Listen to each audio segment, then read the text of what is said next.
Hello friends, आपका आसार inspire में स्वागत है। थोड़ा डूबूंगा मगर मैं फिर तैराऊंगा, ए ज़िंदगी तू देख मैं फिर जीत जाऊं। आज हम आपको ऐसी शख्सियत का परिचय देंगे जिनकी कहानी सभी के लिए एक प्रेरणा है। गरीबी, मजबूरी इंसान को उसकी तय मंजिल को हासिल करने से नहीं रोक सकती।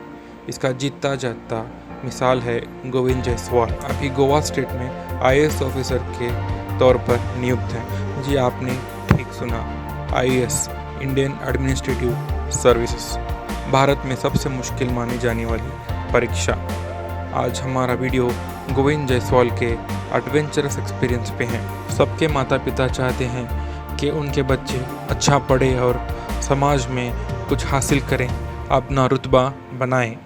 कुछ पेरेंट्स कर सकते हैं और बहुत सारे चाह कर भी आर्थिक स्थितियों की वजह से नहीं कर पाते। पर ऐसे भी पेरेंट्स होते हैं अपना जो कुछ भी होता है बेच बाच कर भी बच्चों की पढ़ाई करवाते हैं। इसी लिस्ट में आते हैं गोविंद जायसवाल। इनके पिता नारायण जायसवाल एक साइकिल रिक्शा चलाने वाले थे। मुश्किल से 2 वक्त का खाने का बंदोबस्त हो जाता। गोविंद सबसे छोटे थे। इनसे बड़ी इनकी 3 बहनें थीं। जैसे तैसे करके नारायण ने अपनी 3 बेटियों की शादी करवा दी। कईयों ने यह भी कहा कि अपने बेटे को भी साइकिल रिक्शा दिलवा दो, 2 लोग काम करेंगे तो घर चल सकता है। पर गोविंद के पिता ने इस बात को नहीं माना। गोविंद की पढ़ाई को जारी रखा। घर की आर्थिक स्थिति इतनी अच्छी नहीं थी, मुश्किल से गुजारा हो रहा था। एक ऐसी घटना घटी गोविंद के साथ जिसने उसकी ज़िंदगी को हमेशा के लिए बदल के रख दिया। जब गोविंद अपने दोस्तों के साथ अपने मोहल्ले में खेल रहा था, खेलते खेलते अपने एक दोस्त के घर चला गया। गोविंद के दोस्त के पिता सोसाइटी में एक जाने माने व्यक्ति थे, अमीर और समाज में अच्छा रुतबा था। वो गोविंद को अपने घर में देख के आग बबूला हो गए और कहने लगे, तुम्हारी हैसियत नहीं है, कोई औकात नहीं है हमारे घर आने की, चलो निकलो यहाँ से। डांट के गोविंद को भगा दिया। जब गोविंद की उम्र 10 से 11 साल ही होगी, ये बात गोविंद के दिल को चुभ गई। मन में एक सवाल उठा, अपनी हैसियत बदलना है, पर कैसे? अपने एक जानने वालों के पास गए गोविंद, उनसे पूछा कि हैसियत कैसे बदलते हैं, ये सोसाइटी हमारी इज्जत कैसे करती है। उन्होंने कहा, बिजनेस कर लो, पैसा कमा लो, पैसा आते ही समाज इज्जत करना शुरू कर देगा। पर यहाँ पे एक दिक्कत थी। वो दिक्कत ये थी कि गोविंद के पास पैसा नहीं था। गोविंद ने दूसरा रास्ता पूछा। ये जानने वालों ने कहा, मजाक मजाक में कह दिया कि तुम कलेक्टर बन जाओ। गोविंद को पता नहीं था कि कलेक्टर क्या होता है, लेकिन उसको ये आसान लगा क्योंकि इसमें पैसा इन्वॉल्व नहीं था। जो इंडिया की सबसे स्ट्रॉन्ग जॉब है उसके ऊपर कोई नहीं है।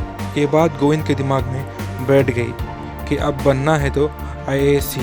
कहीं भी कोई पूछ लेता क्या करोगे आगे जाके, गोविंद का एक ही जवाब होता, आईएएस। बहुत सारे लोग तो हंस पड़ते क्योंकि आर्थिक स्थिति ही ऐसी थी गोविंद के परिवार की। 9th स्टैंडर्ड में आते आते गोविंद ने अपने परिवार को बताया कि वो आईएएस बनना चाहते हैं लाइफ में। गोविंद के परिवार ने मानसिक तौर पर सपोर्ट किया, लेकिन घर की माली हालत सबको पता थी, इसलिए कोई भी खुल के कुछ नहीं कह पा रहा था। गोविंद ने अपने आप को इतना फोकस रखा, कोई भी चीज़ उनका ध्यान भटका नहीं सकती थी। उन्हें आईएएस की तैयारी के लिए दिल्ली जाना था। कोचिंग के लिए पैसे नहीं थे। पिता नारायण ने अपने 2 साइकिल रिक्शा बेच दिए। जब पहले अटेम्प्ट में सिलेक्शन नहीं हुआ तो दूसरे अटेम्प्ट के लिए पैसे की ज़रूरत थी। एक बड़ी बहन ने अपने सारे गहने गिरवी रख दिए। तो ऐसा वक्त भी था गोविंद पूरा दिन सिर्फ एक चाय और एक बन पे गुजार देता। लगातार फोकस्ड मेहनत के बाद दूसरे अटेम्प्ट में यूपीएससी परीक्षा को क्लियर कर लिया और 48वां रैंक यानी 48th रैंक हासिल किया। आईएएस की पोस्टिंग मिल गई। कामयाबी को अपना पता मिल चुका था। जब गोविंद के पिता को पूछा गया कि क्या आप जानते हैं आईएएस कौन होता है, क्या आप कभी मिले हैं पहले? जब भी लाल बत्ती वाली गाड़ी गुजरती ट्रैफिक सिग्नल से, साइकिल रिक्शा वालों को पुलिस वाले भगा देते या हटवा देते रास्ता बनाने के लिए। रहा मिलने का सवाल कभी नहीं, मिला मेरे बेटे से ही पहले। आशा करते हैं गोविंद जायसवाल की ये प्रेरणादायक स्टोरी पसंद आई होगी। अगर वीडियो आपको पसंद आया है तो लाइक, सब्सक्राइब और शेयर कीजिए। धन्यवाद।